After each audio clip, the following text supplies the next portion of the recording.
Hey everybody, it's Mike Winokur here, and we're back with episode 2 for the Golden Bowl. The last episode was a little while ago. The last time we were here, the Jays had just taken care of the Yankees, and now here we are. The baseball season is over.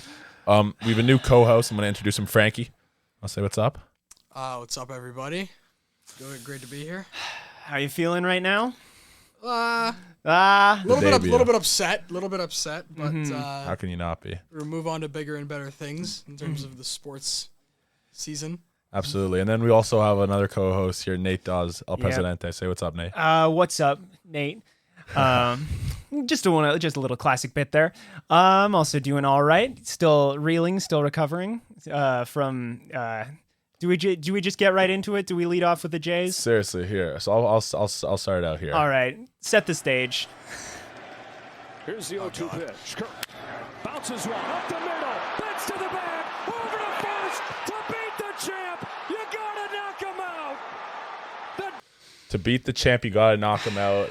Matt Vasgersian, he said it best. They had so many chances to knock him out. The Blue Jays fall, 5-4, Yeah. Game 7 of the World Series. It's really disappointing to take 2 in Los Angeles. They took Game 3, they took Game 5, and they had a really big opportunity. They had an opportunity to come home up 3-2 in the series, both games in Toronto, with your ace on the mound, Kevin Gausman, and in Game 6 they got absolutely torched by Yoshinobu Yamamoto, who's just an absolute horse, as we all got a chance to see. He's the best pitcher in the game right now. He was an absolute force.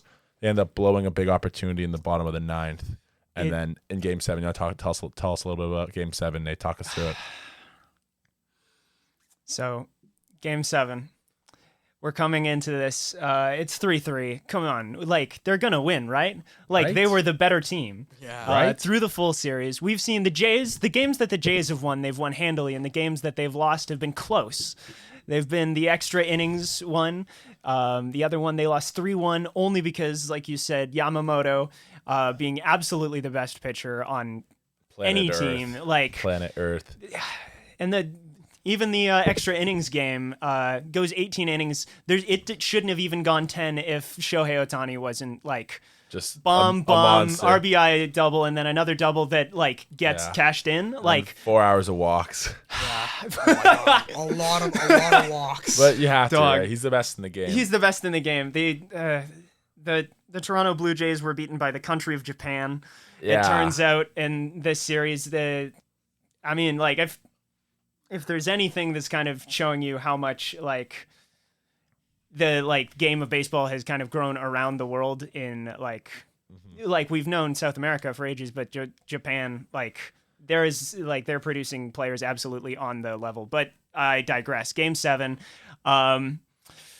it was 3-0. Yeah, Guys, it was 3-0. Absolutely. You were just saying that the games they were winning in the postseason, and it felt like they were winning by blowouts. And Absolutely. it totally felt like one on Saturday night. Saturday night yeah. it was Game 7, and Bo Bichette absolutely smokes the ball dead center, 440. Yeah, and he watches it go. Yeah. He drops the bat and swaggers away. Yeah.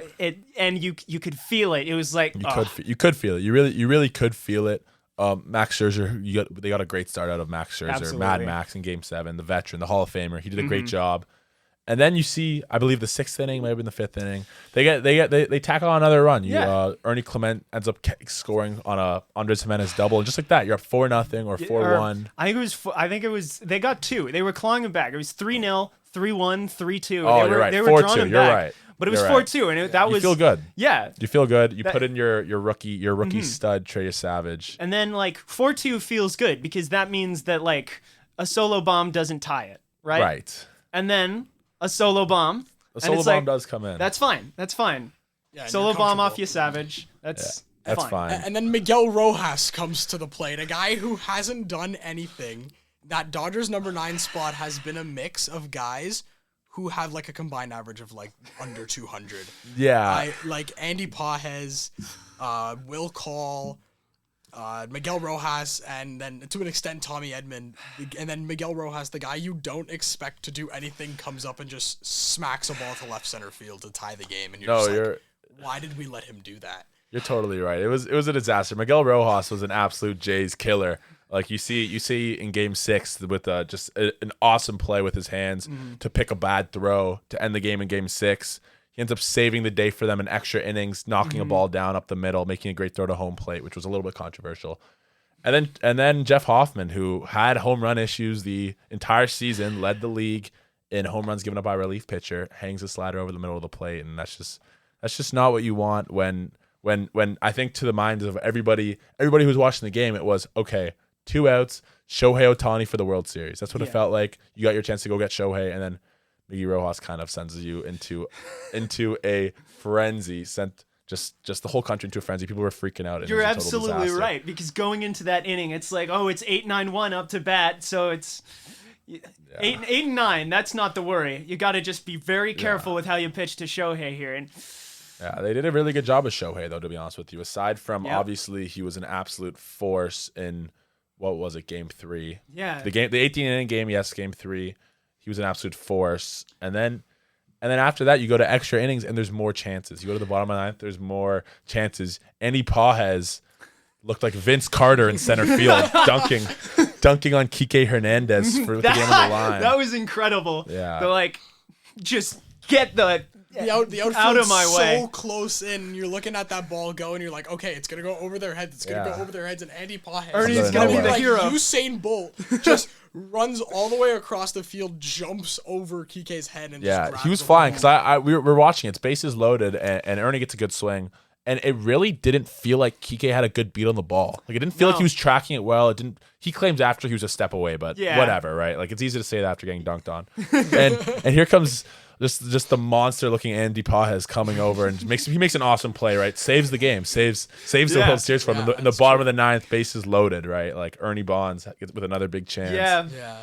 And then you go to the 10th inning, and they bring in Shane Bieber, who just re-signed for $16 million yesterday. Thank you, Shane. The 2020 Cy Young winner, Shane Bieber, struggled a bit since, but you're right. He was a Cy Young winner, and Frankie, I'm sure you might have some stats. He was a little bit shaky, I felt like, in the postseason. No, it definitely was, but then again, you gotta remember that he is coming off Tommy John, and he had I think 7 major league starts before the playoffs.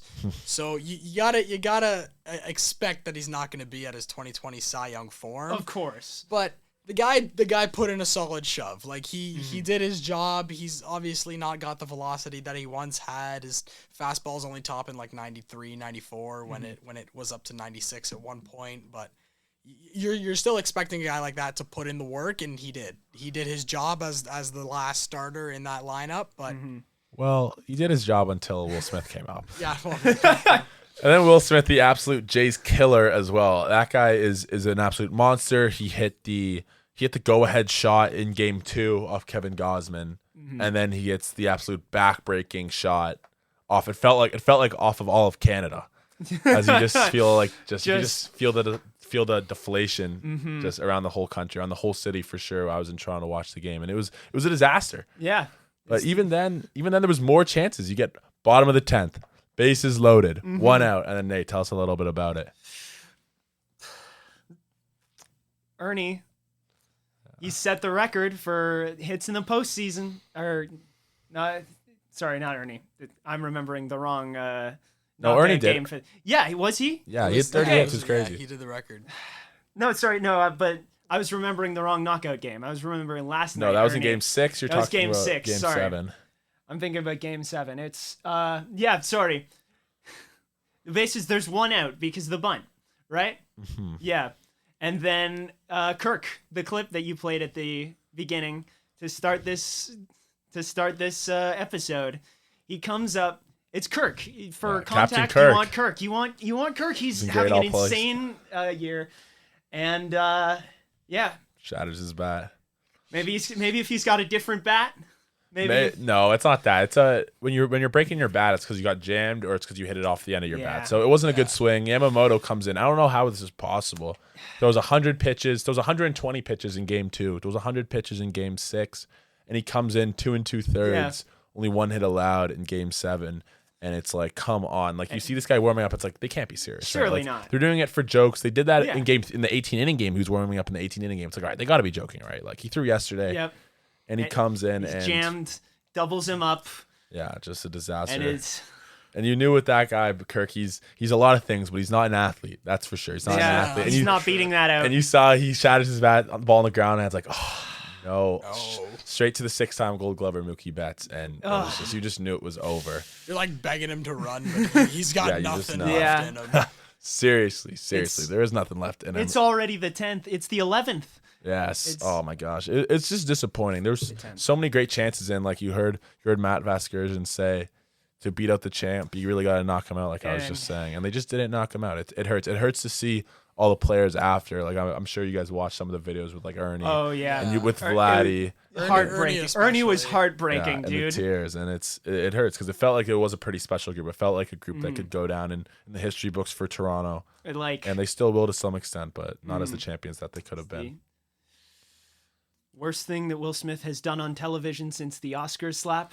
Yeah, this might be worse. Might be worse. Yeah, Honestly, this was done to the whole country. You can forgive that. Like, All right, here's the question though. okay, What do you think got hit harder, Chris Rock or that ball? well, I guess like Chris Rock's got nothing. Probably to Chris complain Rock. Let's be about. honest. I was Probably going to say Chris Chris Rock. Yeah, no, that looked like he got it got popped. hit by Yeah. a feather. Yeah. It's too bad. No one even said anything about Will Smith's wife, but what can you do, right? He still wanted to ruin Yeah. the season for the Jays. But anyways, as we pivot a little bit, on a Let's- positive note, we have another big finals coming up. We got the Yates. Yeah. And Laurier, the We defending do. champions, Yeah. after an interesting weekend against the Guelph Griffins. Yeah.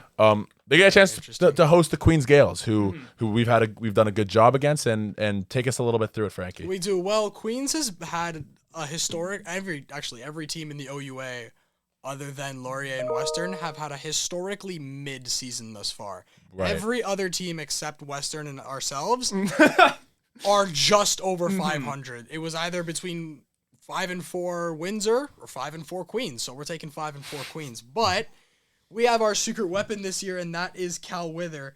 Guy has been an absolute dog so far. Second in the OUA passing yards, second in yards per game. He's got 26 passing and rushing touchdowns. He's in the lead, and the person in second is Queens quarterback who has 18. So that's the scale of how dominant he's been so far. And again, the fight off that late comeback against Guelph, which was looking a little bit scary for a little up. Absolutely. 21, up 21. Yeah, they were up Up 21, 28. 20, It was 28 at the half. Nothing at half. 28. Oh, Yeah, my Lord. damn. They were rolling them. It was like watching the first half of that game. It was like they were wading through them. Like the first like play after play. Like it looked like the defensive line could not stop a rush through them repeatedly. It was unbelievable on the goal. Like it was like this isn't even a game. We're gonna steamroll them like 60. It was Absolutely. unbelievable. And then in the second half, it's weird. It's interesting. Guelph, you were just saying how it was kind of a weird season in the OUA where there was obviously Western and Laurier who were at the top, who were felt like rolling everybody, and then the rest of the league they were splitting. There were some 5-4s, there were some 6-3s, there were some 4-5s, and that's really just a good I guess assessment of the season. Like there was a lot of parity. There was a lot of teams. A team like York was stealing games. A team like McMaster was stealing games.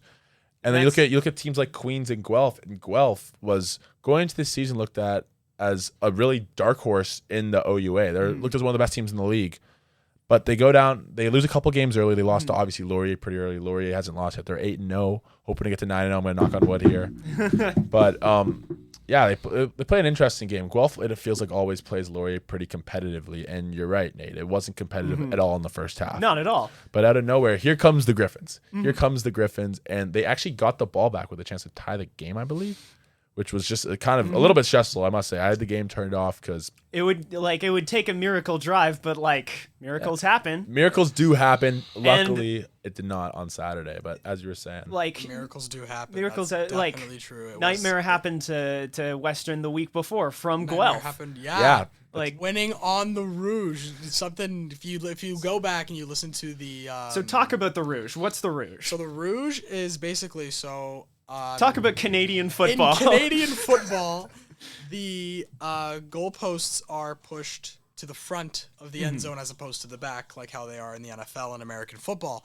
And so what happens is if the kick is cleared, if it misses the goalpost but is cleared over the end zone and is not brought back out, the team who kicked the ball gets a point.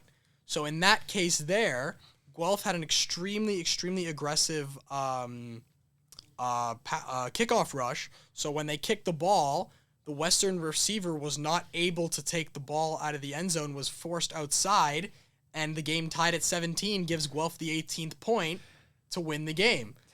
So if you go back and you listen to the Western announcers, they're looking at it and they're talking about it, and the whole time they're like, "What are you doing? What are you doing? Why are we not bringing it out? Why are we not bringing it out?" And Guelph wins the game to send them to the OUA semifinals. Yeah, that was a disaster, especially considering Western was up. They were up 2 scores actually with 7 minutes left. So a monster collapse there for the Western Mustangs, who aren't going to be in the Yates Cup for the first time in I don't know how long. Another thing about that Rouge rule, which you will see if you could search it up, is that you can actually punt the ball out of the end zone. So what that receiver didn't know is that he didn't actually have to run out. He could have punted it out. And then from there, Guelph would be willing to punt it back in. It would be a punt off almost, which actually does happen at the end of these games because you're right. You got to get it out. You got to get it. Yeah. You got to get to the 1. But he could have punted it actually out of bounds. Mm-hmm. The game would be over, and they'd be going into overtime with it being 17-17.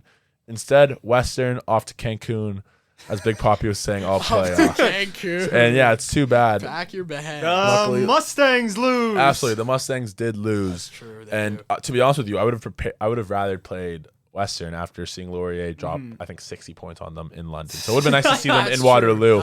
Laurier's had their number over the last couple of years. But yeah, it should be a good matchup this weekend. Queens, after it feels like kind of a down year last year, their quarterback Alex Farrekin, you said number 2 in the OUA in touchdowns, he went down early with a concussion, I believe. He wasn't really able to make it back to the field, and it was a little bit of an issue for Queens. Obviously, you lose your starting quarterback. They ended up actually meeting Laurier in the playoffs. Laurier, led by Taylor Elgersma and the crew, ended up getting a chance to really dominate them. They played really good ball, and that's what we're kind of hoping for this weekend. It'd be pretty cool. Either of you guys gonna be at the game? That's true. I am for sure. I'm gonna be. What at about you, that Nate? game. I will be here at Radio Laurier HQ, making sure that the game goes out over the Radio Laurier airwaves without a hitch. So if you didn't hear him there, he's saying you can catch the game at Radio Laurier if you're driving. RadioLaurier.com. You don't want to watch and drive. You want to listen and drive. Yeah. Radio.laurier. Yes, indeed. Sorry, say it again. RadioLaurier.com. Listen live. Find that link. It'll be on our Instagram too. Great. You can Yeah. find it there. Should be pretty cool. For people who are able to go to the game, I would recommend going. The ticket's only $10. And I'll tell you, I got a chance to go last year when they won, and it was honestly one of the coolest experiences I've had here. Everybody, the whole student body that was there, everyone stormed the field, and it felt like such a weight off the shoulders of Laurier football fans after the year prior to that, losing to Western in the playoffs, in the Yates Cup, actually. So getting a chance to win at home in front of the fans, it was really cool before they went on a championship run, inevitably losing to Laval in the finals. That's true. No, that's what I'm scared of now. We win the Yates, we beat Queens, whatever. We get to that final and we play the winner of Canada West versus RESQ, which is obviously going to be Laval. We already know they have had a little bit of a down year, losing to Montreal in a very, very close game. I believe it was 24-21. But again, Laval's still a very strong team led by Arnaud Desjardins still. And the teams of the Canada West and the Atlantic just have not been there at all. I think I want to say it's either STFX or SMU that's the representative for the AUS. So they're going to be playing us when we win. Hopefully, when we win the Yates tomorrow or Saturday, and then the Canada West representative will play the representative from the RESQ, and that's how that's going to look. But I do believe it's going to be another RESQ versus OUA in the Vanier. Of course, that's what it normally is or should be, especially in a year like this. And yes, the RESQ. You look at Laval and you look at Montreal, and those, aside from Laurier, are probably the 2 best teams in the country. Other than Laurier, Laurier's ranked number 1 right now. I think they're the best team in the country. And honestly, when you look at this Laurier team, I think they're more built this year to compete with one of these teams from Montreal. As with Montreal, because of Cégep, they start a little bit later, and these guys are a couple years older. But you look at this Laurier squad, and they're more of a veteran team. They returned the majority of their starters on offense and the majority of their starters on defense. So with the play of Cal Weather, they're going to go as far as he can take them. And if he's playing good ball, which he has been all year, and Michael Fault has them going, then there's no reason why they can't go after them. And there's no reason why they can't get the win this year, which would be obviously extremely, extremely, extremely cool for not only the school, but just the city in general. It'd be a lot of fun. It would be a lot of fun. We're very, very excited. So now we're going to talk about some other sports. We're going to talk a little bit about some hockey. As Laurier hockey, there was a lot of chatter going into the season. We actually chatted a little bit about this, about Kevin Forster's men's squad, a team that I believe only had 5 wins last year. Like historically bad stuff for Laurier hockey. That's true, historically bad. But they've been playing very, very well. They're playing. I believe they already have 6 wins. No, that's true. 7 wins. We are 7 wins. Tell us about 7-3 as of now. Top of the OUA West, I believe. Again, and it's guys that you didn't really expect to put up big points. Guys like Lucas Chard and Max-Antoine Melançon that are leading the team in goals and points. But the big story here is the goaltending. Newcomer Andrew Ness, he's got a .941 save percentage to start, and Tristan Malbeuf is holding his own. Continue. I hope that was gonna be like a fire. He's got a .921, and that's the story. That's the story. The shots have been consistent. The shots have been good. They're creating a lot of high pressure chances and just really driving that net home. That top line of Chard, Lennart, and Verbeek have been, again, lights out. And another big story here is the emergence of fourth-year Bryce Sutherland. Guy he's been a very quiet over the last 3 years for the Laurier Golden Hawks, but this year he's got 5 goals, 8 points in 10 games, which is even after sitting a game against Guelph on the 24th. But the guy has been an absolute dog for them as of late, and I'm looking for him to do put in a lot of work. Beautiful. So now, because you're gonna be our resident hockey guy now for the season, Frank. This guy knows everything. He's like an encyclopedia.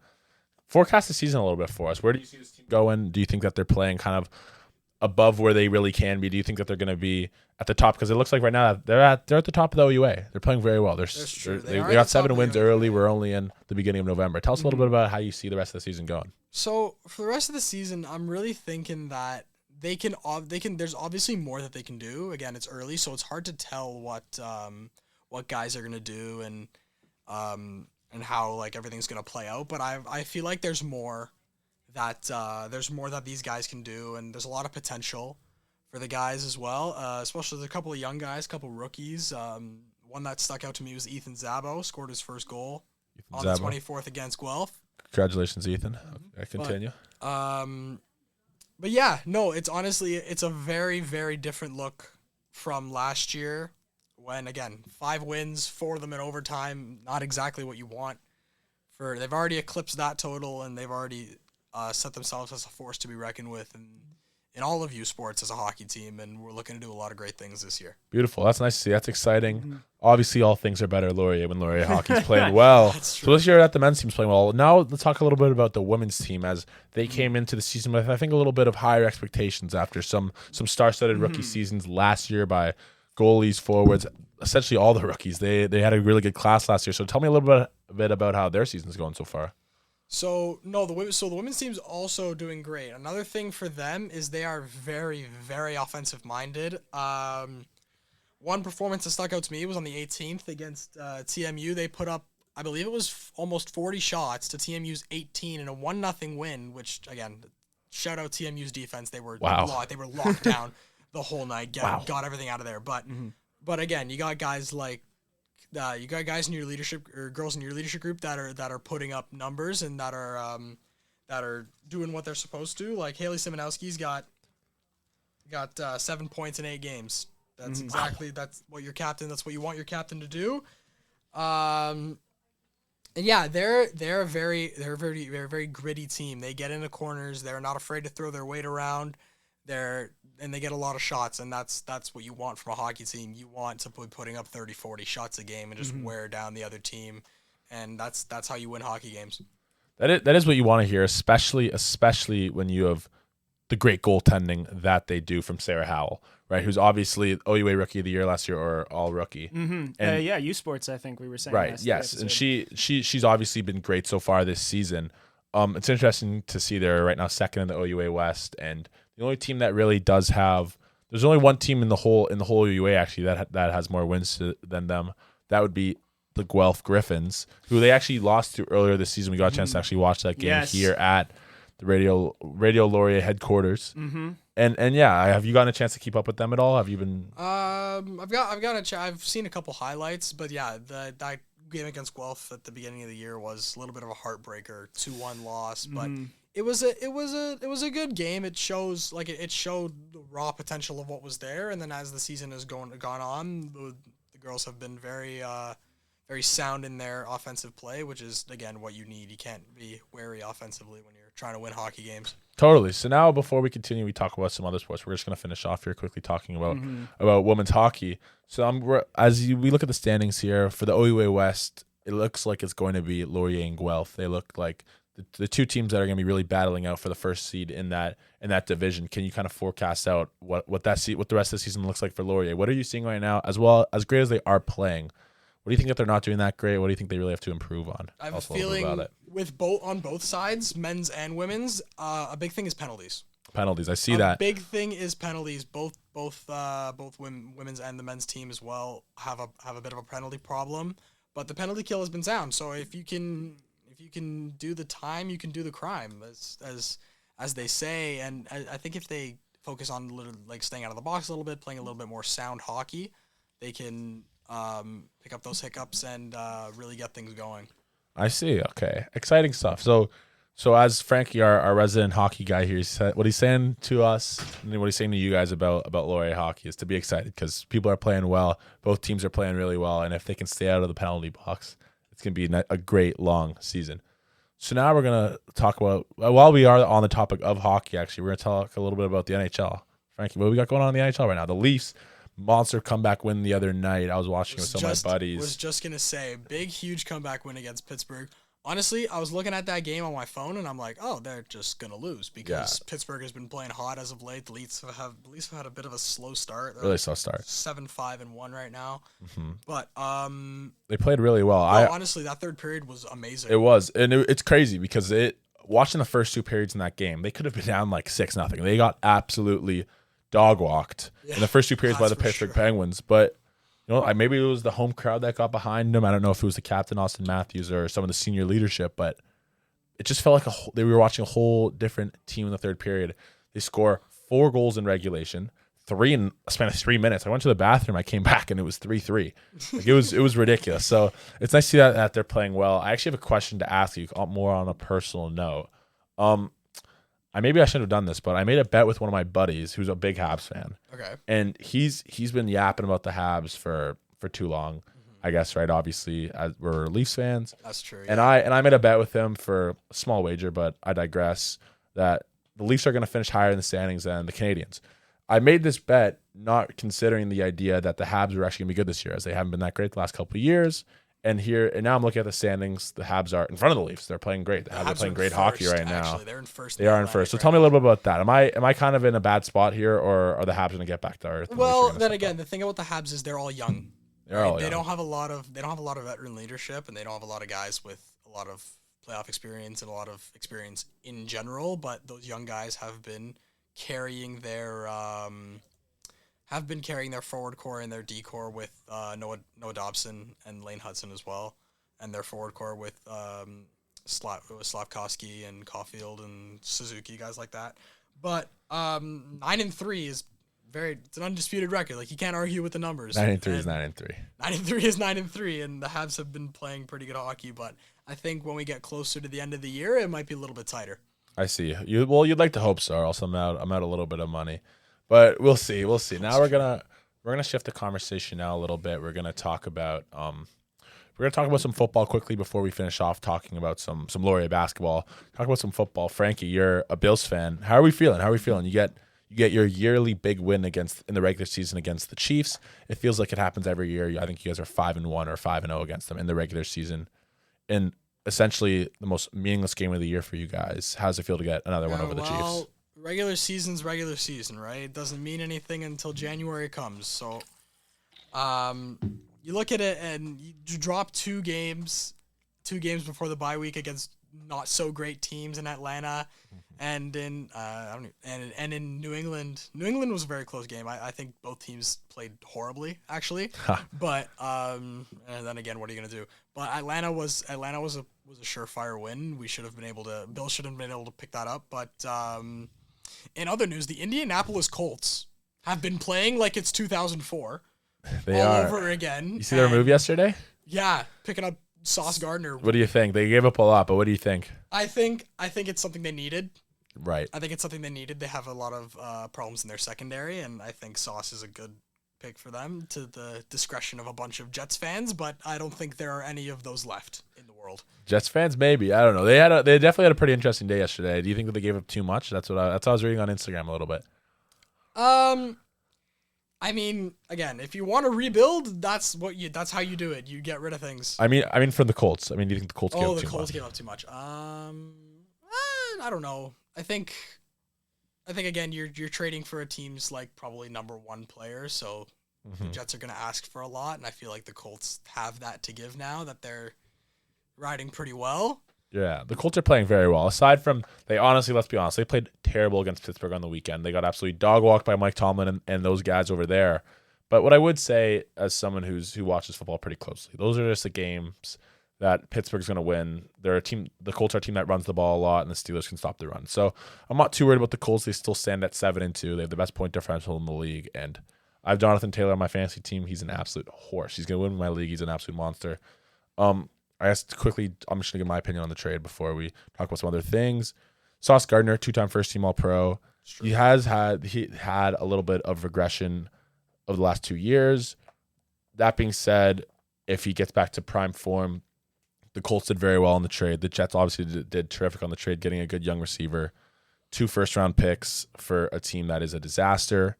As a Cleveland Browns fan, we are playing them this weekend in a game that I would like us to lose. We're not going to end up losing because of how bad the Jets are now. They also traded their other best player, Quinnen Williams, for more draft picks. Now we're going to talk a little bit about basketball. Do a little bit of summarizing the home openers. Please. Just say, walk us through it a little bit, Nate. all right. I was here running back and forth like a He's El maniac. Presidente. He's El Presidente. Yes, He's got El a lot of things to Presidente do. Here. The home openers were broadcast on Radio Laurier, or at least they were supposed to. The OUA's stream broke for half of the women's Classic. game. $87 for what? Yeah, dog. Pay that fee, or else we won't. But the starting with the women's game, as we did on the night, the team didn't quite pull it out in the end, but there was some impressive stuff there. They were down like 14 at the half, and then to start the half came back with like a 16-0 run or something to tie it up. Again, couldn't pull it through at You were the saying end. they had a good chance to actually win that game. There was absolutely, like, they put themselves in it. They fought their way to get back into it in the end. And like, honestly, you can't knock them for that. Like, they ultimately just ended up losing it by 3. And considering this was a team that was down by, again, like double digits at half, like I was watching it being like, oof, this is rough. But the team has shown this season already they're doing well. They're not a team that's gonna just let themselves get crushed in their home opener, and they were able to salvage that dignity against the hated rivals, the enemies cross town. And there's a lot of good stuff to take away from the game. Very nice. Some impressive Very performances. Nice. I'm Yes, seeing indeed. here the veteran combo guard here, Martina Razzo. She's playing very good ball right now. She had 16, and she was obviously a very, very, very important piece in them coming back in that game and them having a chance to pull it out, which they obviously did not. They're playing Nipissing this weekend as well. They are. Which you can catch at what time? 6? You can catch that at 6 on 6 p.m. on Saturday. Yes. They're playing Saturday against Nipissing, who Yes. you'd like to, or they're not actually. They're playing Laurentian. They're playing Laurentian on Friday, and they're playing Nipissing on Saturday. Oh, okay. Wow. Both Okay. So a busy back-to-back. weekend Of for basketball for both the men's and women's teams, who That are is both true. doing home and back-to-back. back-to-back home I see. stands. That being said, though, Nipissing, that is a game that you would really like to have if you're both teams, especially on Yeah. the men's side. The men's side have just looked terrific so far, I must say. Yeah. 3-0 to start it off. I don't know if I'm going to really count the games against Algoma for the men's and the women's as both teams blew them out in the home and home. Yeah. But so they're looking good right now though. On the Laurier got a chance to be on the better side of a close game versus the team down the street, Waterloo. Yes, they did end up pulling it out in the men's home opener. They started dominant to begin the game, and it was Waterloo who had to fight their way back into it, but locked out by the end. It was really close, 75-75 right at the end, and barely beaten out by 2 points with a closing bucket. So there was some really impressive stuff there. Isaiah Fisher hit a career high in points. Yeah, he had 25, and to be honest with you, I'll in the 2 games against Algoma, he didn't shoot the ball that great. To be honest with you, I believe he was 0 of 8 from 3, and they weren't the greatest looking misses. But for this team to have a big year, this is going to be a guy who's going to have to be a monster for him. He's a veteran, a 4th-year guy from Etobicoke actually, from the school down the street from me in Etobicoke. He went to a Etobicoke school ECI for a year, Etobicoke Collegiate, before going to Southwest Academy. And he was a monster, 7 for 11 from the 3-point line. And when he's getting hot like that, there's just not a lot of teams in the country who are going to beat these guys. And then their point guard, of course, Ethan Paisley. He's also a monster. He's a Kitchener guy, actually, so he's from down the road here. Hometown hero. Yeah, absolutely. And he's a veteran on this team. He's the guy who's carrying the ball up and down the court, and he's a great playmaker. I must say, watching him play, an undersized guard, but he's super, super twitchy, a super good athlete, and he just has great vision. He's firing the ball around everywhere. So they're playing great ball. A lot of guys who are playing great ball for a coach, and Cavell Johnson, who's looking to have a big first year as now the full-time men's head coach. They're playing against Nipissing. Can you tell us a little bit about that, Nate? Indeed. I don't have a lot I can tell you about that right now. Tell us where to find it. Where can we find it? Tell you where to find it. I can tell you that it will be broadcast on RadioLaurier.com, and frankly, that should be my role in this all the time. Is just hopping in after the analysis to be like, listen to the games. Keep plugging it. Yeah. Keep plugging RadioLaurier.com. Listen live at the top on the spinning little vinyl thing. You can find it on the TuneIn app. Things like that. Looking forward to it. We got some good games coming up. We are. Yeah. Things are going well for the Hawks right now. I just want to plug in something quickly for if anybody is listening to this with Laurier Sports. I think it's time to make the Laurier men's lacrosse team a varsity team. I believe the Laurier women's team is a varsity team. The Laurier's men's team, they actually had a very good season. They lost a heartbreaker to Brock, but they were good all year. They're a really good group of guys. And I think it's time, Laurier. I think it's time for you to give them that opportunity and make them a varsity men's team. You heard him. You heard him, Laurier. And same with men's ultimate frisbee, or men's and women's ultimate frisbee as well. I think it's time to show some more love for sports like that, and let's do it, Laurier. It's not like Laurier Athletics is massively underfunded as far as like sports programs across the country. They've got the opportunities. Yeah, they got it. Absolutely. So yeah, I think we're good to go here, guys. Yeah. We'll be back. We'll be back again, probably talking about Jay's off-season stuff at some point. Maybe it's time. We're gonna see. We're on the clock. We're waiting on Bo Bichette. We're hoping he doesn't leave us. Everyone's saying Dodgers are front runners already, which would just be laughable. Yeah, the betting odds or whatever for the World Series next year, just embarrassing. It is embarrassing, but who knows? Hopefully, Ross Atkins and Mark Schmeier, they've done a good job in the past off season. So hopefully they keep in Bo, and we're all hoping that it's all Hawks this weekend with Laurier men's and women's basketball as well as the big Yates Cup. That's true. And awesome. Thank you guys. Have a good one. Yeah. Cheers. Thank you. Good Cheers. stuff.